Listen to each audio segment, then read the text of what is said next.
Hello, my name is Glenn Tompkins, Senior Instructor here at VectorVest, and welcome to our YouTube channel.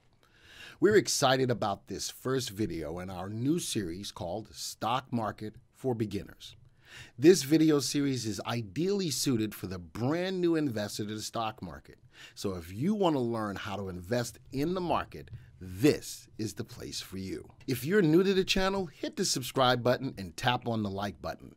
If you have friends and or family that want to learn how to invest in the stock market, please share this video as well. What should you expect from this video series? Well, you're going to learn how to build a solid foundation for investing in the stock market. Why is this so important? Well, this can be an opportunity for you to gain financial freedom.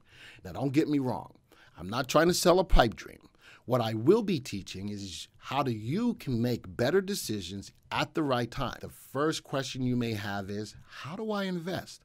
Well, we're going to talk to you about what a stock is, what to look for before you buy it.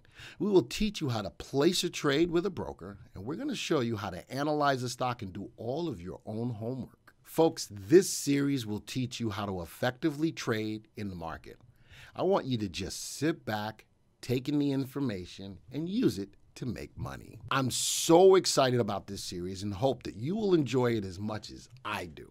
I've been teaching people how to invest in the stock market for over 17 years, and I just want to pass that information over to you. With all of that being said, let's get started. I'll see you in the next video.